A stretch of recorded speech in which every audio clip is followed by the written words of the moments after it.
आशीष की संसार के अंदर में अलग अलग लोगों की अलग अलग परिभाषाएं हैं। आशीष, हमें आशीष दे दो। तो कई बार हमारी धारणा होती है आशीष शब्द को हम उस समय इस्तेमाल करते हैं जब हमको एक नई कार मिल जाती है तो कहते हैं प्रभु ने हमको एक नई कार की आशीष दे दिया। किसी घर में परिवार में कोई बालक पैदा हो गया तो प्रभु ने हमको एक बेटा आशीष दिया है, पोता आशीष दिया है, जमीन आशीष दिया है, हमारे बेटा के लिए बहुरानी आशीष दिया है। जब कभी भी कोई भौतिक वस्तु हमें प्राप्त हो जाती है तो हम उसे आशीष के साथ में स्वीकार करते हैं। आशीष, प्रभु ने खूब आशीष दिया, हमारे दोनों बच्चे पढ़ गए, लिख गए, शादी हो गई, विवाह हो गया, दोनों अपने पैर में खड़े हो गए, हमको पोता और पोती भी दिखा दिया। अब तो हमारी इच्छा पूरी खत्म हो गई है, मतलब रवानगी। आशीष, बेटा बेटी का तंदुरुस्त हो जाना, नौकरी चाकरी मिल जाना अकेला आशीष नहीं होती है। आज एक ऐसी आशीष के बारे में हम आपको बताना चाहते हैं, यदि वो नहीं लूटा तो हम खतरे पर हैं। उस आशीष को हमें समझने की आवश्यकता है। आपको जानकारी मिले, संसार मनुष्य दो दुनिया से मिलकर के बना है। एक है भौतिक दुनिया जिससे आता है शरीर, शरीर को चाहिए रोटी, कपड़ा, मकान, बीबी, टीवी, धन दौलत, गाड़ी, ज़मीन जायदाद, जो कुछ भी भौतिक मिल जाता है उसे आशीष के साथ जोड़ देते हैं। पर आपको जानकारी होवे, हम केवल भौतिक नहीं हैं, परंतु इस भौतिकता को जीवित रखने के लिए परमेश्वर पिता ने आत्मिक हस्तक्षेप भी किया है। और वो आत्मा जो परमेश्वर की ओर से आती है, जानकारी मिले हम दो दुनिया के संगम हैं, भौतिक दुनिया और आत्मिक दुनिया, material world, non material world. Material world या भौतिक संसार से हमारा शरीर आता है और आत्मा के संसार से हमारी आत्मा आती है। और जब कभी आत्मा का शरीर के साथ संबंध रहता है तभी श्वास चलती है, नहीं तो बहुत से लोगों को ऑक्सीजन सिलेंडर लगा लगा करके देखा परंतु अंदर बाहर नहीं हुई। यदि ऊपर वाला बटन दाब दे तो हमारे सारे प्रयास बेकार हो जाते हैं। कोशिश करना हमारा काम है, परंतु श्वास तो परमेश्वर देते हैं। अय्यूब की किताब में और उसके 27वें अध्याय के 3 पद में लिखा है, मेरी श्वास बराबर चल रही है क्योंकि परमेश्वर का आत्मा मेरे नथनों में बसा हुआ है। यदि परमेश्वर ने अपनी आत्मा को मेरे नथनों में ना डाला ना होता तो जितनी ऑक्सीजन सिलेंडर लगाना है लगा दो, और जितने थपेड़े मारना है, जितना करंट मारना है छाती पर मार दो, ये धड़कन शुरू होने वाली नहीं है। इससे ऐसे पता चलता है यदि स्वर्गीय हस्तक्षेप खत्म हो गया तो 24 घंटे से ज़्यादा ये डेड बॉडी को घर में रखने की परमिशन नहीं है। समझ रहे हैं बात? और जब आत्मा चली ही गई तो कहते हैं बेटा एक बार और पापा को पानी पिला दे। हमने मुंह खोला, चम्मच से डाला, पापा ने अंदर किया ही नहीं, पिचिक। जब जिंदा था नहीं पिलाया, मुर्दे को चम्मच में पिलाता है। याद रखिएगा, यदि स्वर्गीय हस्तक्षेप खत्म हो जाएगा तो ये भौतिक कब्रिस्तान की यात्रा शुरू कर देगा।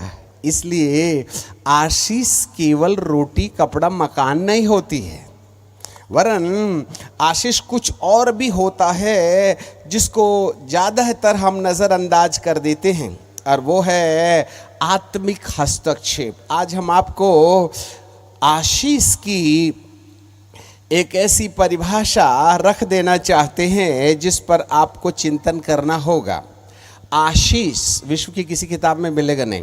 आशीष स्वर्गीय हस्तक्षेप है। पवित्र आत्मा के द्वारा किसी व्यक्ति, किसी वस्तु और किसी स्थिति के ऊपर एक ऐसा हस्तक्षेप है, डिवाइन इनकाउंटर है, जो परमेश्वर के वचन के अनुसार होता है। और जब कभी भी पवित्र आत्मा परमेश्वर के वचन के अनुसार किसी व्यक्ति, किसी वस्तु और किसी स्थिति के ऊपर हस्तक्षेप करते हैं तो जो अद्भुत चमत्कार होता है या जो अलौकिक डेमोन्स्ट्रेशन या प्रगटीकरण होता है उसे हम आशीष कहते हैं। Blessing is nothing but the blessing is the divine encounter according to the word of God over the person. व्यक्ति के ऊपर परमेश्वर की आत्मा के द्वारा वचन के इनलाइन या वचन के स्केल के आधार पर जब परमेश्वर किसी व्यक्ति के ऊपर में हस्तक्षेप करते हैं तो उसकी जिंदगी पर जो बदलाव आता है उस बदलाव को आशीष कहते हैं। नौकरी तो है ही है, अरे उनको भी तो मिली है जो बाउंड्री के उस पार हैं। हम तो एम्बेसडर में थक गए, उनके पास तो मर्सिडीज है। याद रखिएगा, उनको कौन दिया? उनकी स्टोरी बिल्डिंग जो है ना हमसे 3-4 गुना बड़ी है। कोई नहीं है मिलेनियर विश्वव्यापी दौलतमंद है। हम तो हाथ मुंह की लड़ाई नौकरी से ही ना कर रहे हैं। उनको कौन दिया? ब्लेसिंग केवल भौतिक वस्तुओं की प्राप्ति नहीं है, वरन पवित्र आत्मा के द्वारा किसी व्यक्ति के अंदर जब परमेश्वर वचन के स्केल के आधार पर जो हस्तक्षेप करता है, इनकाउंटर करता है, तब जो परिवर्तन की घटना इंसान की जिंदगी पर घटती है ना, उस घटना को हम आशीष कहते हैं। आज चंगाई तो मिलेगी ही मिलेगी, नौकरी तो मिलेगी ही मिलेगी, शादी विवाह का कार्यक्रम तो पूरा होगा ही होगा, घर द्वार नौकरी चाकरी सब मिलेगी, परंतु बाइबल का परमेश्वर एक ऐसी आशीष के बारे में कहता है। कई बार ये भौतिक आशीष लूटते लूटते हम आत्मिक को खो देते। जैसे मिठाई खा लिया, छिलका फेंक दिया, नीचे रहता ना मिठाई के नीचे पतली सी पन्नी, पता चला हम केले के छिलके खा गए और केला डस्टबिन में डाल दिया। कुछ ऐसे ही छिलका लूटने का कार्यक्रम चल रहा है। हमें आशीष चाहिए। आशीष केवल भौतिक नहीं है वरन आत्मिक भी है। इसलिए कुलूसियों की किताब के 3 अध्याय के पहले पद में बाइबल कहती है, सो जब तुम मसीह के साथ जिलाए गए हो तो स्वर्गीय वस्तुओं की खोज में रहो, जहां मसीह वर्तमान है और परमेश्वर के दाहिने ओर बैठा हुआ। स्वर्गीय वस्तुओं की खोज में रहो। आगे लिखा है, पृथ्वी पर की नहीं परंतु स्वर्गीय वस्तुओं पर ध्यान लगाओ, क्योंकि तुम मर गए और तुम्हारा जीवन मसीह के साथ परमेश्वर में छुपा है। जब मसीह जो हमारा जीवन है प्रकट होगा तो तुम भी उसके साथ महिमा सहित प्रकट किए जाओगे। यही आशीष, आशीष, showers of blessings। आपको मालूम होवे, जो अपने आत्मिक जीवन में आशीषित हो चुका है उसको भौतिक संसार में आशीषित होने से दुनिया की कोई ताकत नहीं रोक सकती है। मैं विश्वास करता हूँ चंगाई पर, छुटकारे पर, नौकरी पर, चाकरी पर जो दुआ के द्वारा मिलती है। बस वही है, एक लंगड़ा था, लंगड़ के जा रहा था, 6 घंटे में नरक पहुंचने वाला था। भाई आमोस सिंह आए, उन्होंने प्रार्थना कर दिया, बेचारा दौड़ के चला तो 4 में ही पहुंच गया। कहाँ? नहीं समझे, फिर से सुनो। एक लंगड़ा था, आपको प्रेज द लॉर्ड, हालेलुया, हंसने कूदने की पूरी स्वतंत्रता है। हम थोड़े दूसरे मिजाज के प्रचारक हैं, ठीक है ना, सीटी भी मार सकते परंतु बाजू नहीं इधर। तो कहने का मतलब ये हो गया कि एक लंगड़ा था जो लंगड़ करके जा रहा था बेचारा 6 घंटे में नरक, और हमने प्रार्थना कर दिया वो चंगा हो गया। तो लंगड़ने में धीरे चलेगा ना आदमी, और जल्दी, और यदि चंगा हो जाए तो बेचारा 4 घंटे में पहुंच गया। कहाँ? हाँ, पावरफुल मीटिंग, 6 वाले को 4 में ही पहुंचा दिया। अरे भाई साहब, ये तो परिचयात्मक रिवाइवल है, जहां प्रभु चिन्हों और चमत्कारों के द्वारा अपने आप की उपस्थिति को प्रमाणित करते हैं और ये कहते हैं कि मैं जिंदा हूं और मेरा वचन जिंदा है। The signs and wonder proveth the God's presence, he is in our midst, and proveth he is in the existence।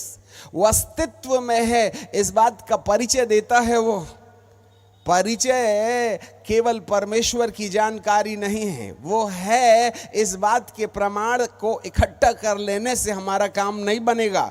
Bible का परमेश्वर कहता है कि तुम स्वर्गीय वस्तुओं की खोज में रहो, और वही स्वर्गीय वस्तु है जिसने अपने जीवन के अंदर स्वर्गीय वस्तु इकट्ठा कर लिया, तो फिर इस संसार की कोई भी वस्तुएं शायद वो हमको रखना छोड़ेगा। बाइबल कहती है इब्राहिम तो परमेश्वर के निर्देश के अनुसार जो वो बोला ना, उसी के हिसाब से चलने चला था, परंतु रास्ते में परमेश्वर ने उसको इतना धनी बना दिया, इतना धनी बना दिया कि धरती पर उसका धन नहीं समाता था। एक भी दिन धन के लिए प्रार्थना नहीं किया था, याद रखना। 100 साल का बुढ़ा हो गया, बाप बन गया, और 100 साल की उम्र में उसने 3 देश के राजाओं को परास्त करके केवल एक भतीजे लूत को वापस लौटाने के लिए सदोम और गमोरा की पापी जनता को वापस लौटा लिया। वो मर्द था जिसके नौकर चाकर योद्धा हुआ करते थे, आर्मी पाल के रखा था, वो भेड़ बकरियों को कम योद्धा थे। ऐसे परमेश्वर जो आत्मिक रीति से आशीष पा लेने वालों को भौतिक आशीष ऐसा दे देते हैं कि उनके घर में रखने के लिए न जगह कम हो जाती है। हालेलुया। इसलिए ये संसार की वस्तुओं के पीछे ना जाओ। आज मेरा प्रभु उन आशीषों की बात करता है जिस आशीषों के बारे में कहीं ना कहीं परमेश्वर पिता हमको देने में दिलचस्पी रखता है, भौतिक और आत्मिक, spiritual blessings and the material blessings. चलिए आगे। आज हम कुछ ऐसे विषयों को लेकर के आपके सामने खड़े हैं जिसमें सुधार तो होना चाहिए, परमेश्वर हमें आशीष देना चाहिए। कौन सी आशीष? चलिए, इससे पहले कि हम अपना वचन प्रारंभ करें, हर एक व्यक्ति आज कहे प्रभु तुम मुझसे व्यक्तिगत रीति से बातचीत करें, और आप सब लोगों का ध्यान हमारी तरफ रहे। थम के सुनना, जो बात आप सुनोगे विश्व की किसी थियोलॉजी में नहीं मिलेगा। इसलिए हर एक व्यक्ति कहे प्रभु आज रात तू मुझसे बातचीत करेगा क्या? दुआ मांगे। सनातन काल के विराट और असीमित और अद्वितीय और अतुल्य परमेश्वर, हम आपको धन्यवाद देते हैं, आपकी आराधना और स्तुति और तारीफ करते हैं प्यारे पिता। आज कुछ फॉर्मेलिटीज के साथ कुछ समय हो गया, फिर भी जो भी बातें आप कहना चाहते हैं आज अपने हृदय की धड़कन हमें सुना दीजिएगा। आपके दास की बुद्धि को अपने हाथ में ले लें, न बल से, न बुद्धि से, न ज्ञान से, वरन आपकी आत्मा के द्वारा आपकी धड़कती हुई आवाज़ हमें सुनाई देने पाए। आपके दास के होठों को वेदी के आग से पवित्र कर दीजिएगा। हर शब्द नपतुला वही जो आप चाहते हैं वह हमें कह दीजिएगा। आपको महिमा, आदर और सम्मान देते हैं, यीशु नासरी के नाम से मांग लेते हैं, आमीन। हम सिस्टमेटिक नहीं हैं परंतु ऑटोमेटिक हैं। नहीं मालूम परमेश्वर कहाँ ले जाए। दरिया से 2 चुल्लू पानी निकाल लें तो कोई लेवल कम नहीं होता है। जितना सौभाग्य में है मिल जाए, वही हमारे लिए आज की रात धन्यता का विषय है। इस समय परमेश्वर आपको आत्मिक आशीष देने में विशेष दिलचस्पी रखता है। यदि वो मिल गई तो भौतिक आपके पीछे पीछे आएगी। आज हम आपके लिए पढ़ना चाहते हैं प्रकाशित वाक्य की किताब और उसका 5वां अध्याय, बुक ऑफ रेवलेशन चैप्टर 5। थोड़ी गंभीरता से सुनना होगा। और जो सिंहासन पर बैठा था उसने अपने दाहिने हाथ में, उसके दाहिने हाथ में एक पुस्तक देखी जो भीतर और बाहर लिखी हुई थी, और उस पर 7 मोहर लगा करके बंद की गई थी। फिर मैंने एक बलवंत स्वर्गदूत को देखा जो ऊंचे शब्द से प्रचार करता हुआ कहता था कि इस पुस्तक को खोलने और उसकी मोहर को तोड़ने के योग्य कौन है?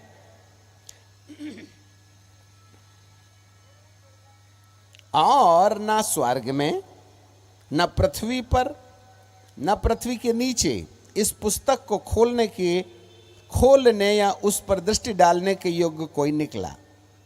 मैं फूट फूट करके रोने लगा। उस पुस्तक को खोलने और उस पर दृष्टि करने के योग्य कोई ना मिला।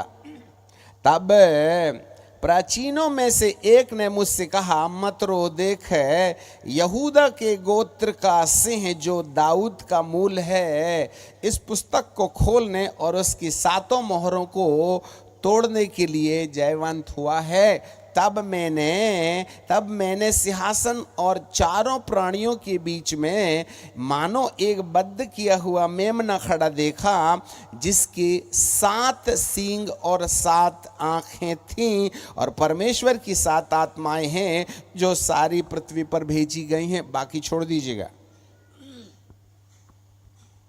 एक किताब है जो पिता परमेश्वर के हाथ है, उसमें 7 मोहर लगाई गई हैं।